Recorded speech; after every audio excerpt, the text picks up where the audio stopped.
السلام علیکم ورحمۃ اللہ وبرکاتہ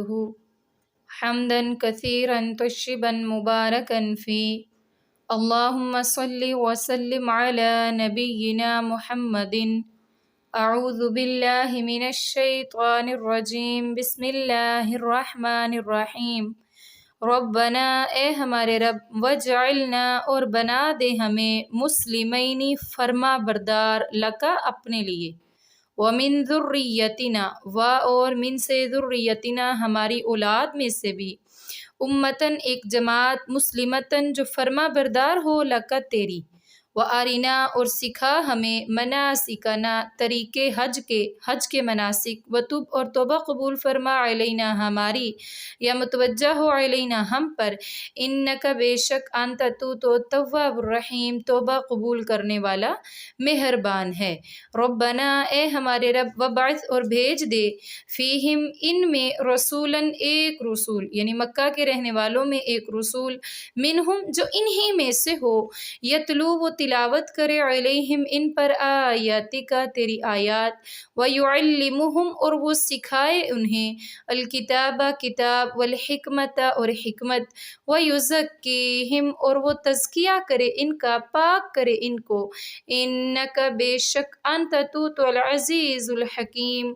غالب اور حکمت والا ہے۔ اب دیکھیں جب حضرت ابراہیم اور حضرت اسماعیل علیہ السلام نے بیت اللہ کو خانہ کعبہ کو تعمیر کر لیا اللہ تعالیٰ کے حکم سے تو پھر دعا کرنے لگے کہ اللہ یہاں کے رہنے والوں کو امن اور سلامتی عطا فرما اور وافر رزق پھلوں کا عطا فرما، اور پھر اس کے بعد کیا کہنے لگے اللہ ہماری دعاؤں کو قبول فرما، اور پھر دعا کی اللہ ہمیں بھی اپنا فرما بردار بنا اور ہماری اولاد کو بھی اپنا فرما بردار بنا۔ تو اس سے پتہ چلتا ہے کہ نبیوں کا جو مسنون طریقہ ہے نا، جو نبیوں کی سنت ہے وہ یہی ہے کہ جب بھی اپنے لیے دعا کریں تو اپنی اولاد کے لیے بھی دعا کریں، کیونکہ اولاد والدین کے لیے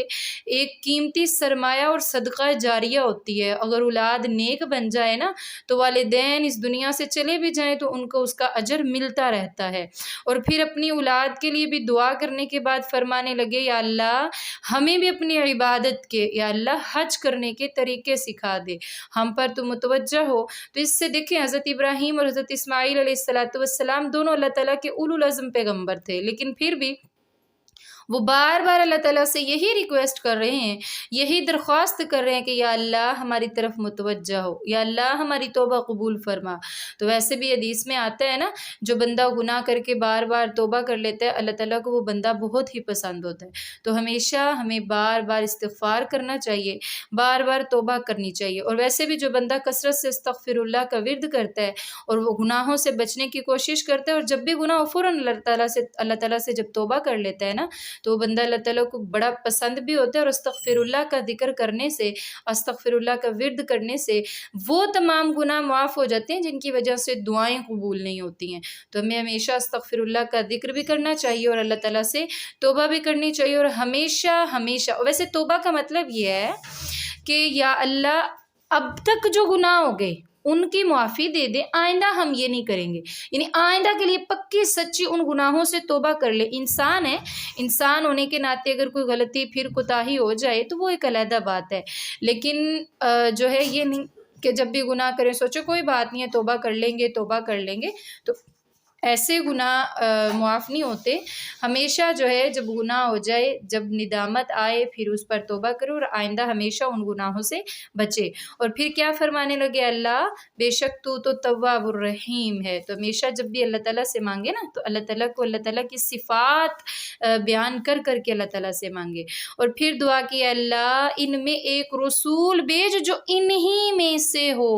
یعنی مکہ والوں میں سے ہی ہو۔ تو پھر اللہ تعالیٰ نے ان کی اس دعا کو قبول فرمایا اور کہنے لگے یا اللہ ان میں جو رسول بھیجنا تو وہ ایسا بھیجنا کہ وہ ان پر تیری آیات کی تلاوت کرے، ان کو کتاب و حکمت کی تعلیم دے، ان کا تزکیہ نفس کرے۔ اور پھر اللہ تعالیٰ نے ویسے رسول اللہ صلی اللہ علیہ وآلہ وسلم کو بھیجا اس دنیا میں، انہوں نے آیات قرآن پاک کی پڑھ کر سنائی، کتاب و حکمت سے مراد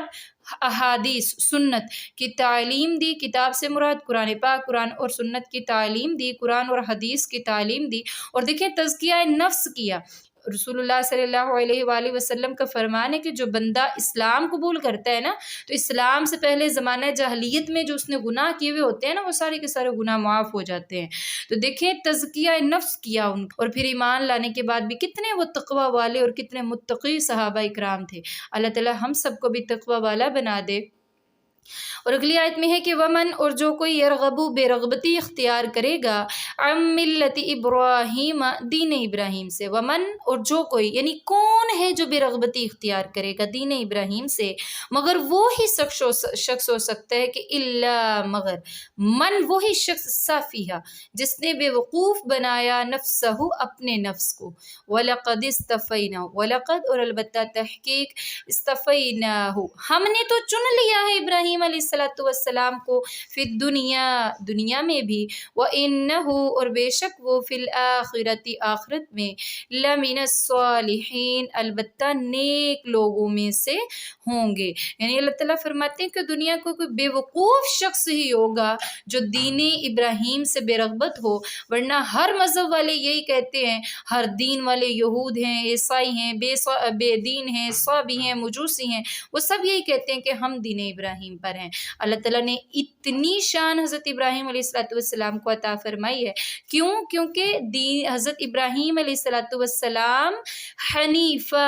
یعنی یک طرفہ ہو کر اللہ تعالیٰ کی عبادت کرنے والے تھے، اور وہ بڑے غیرت مند تھے، اللہ تعالیٰ کے معاملے میں کبھی بھی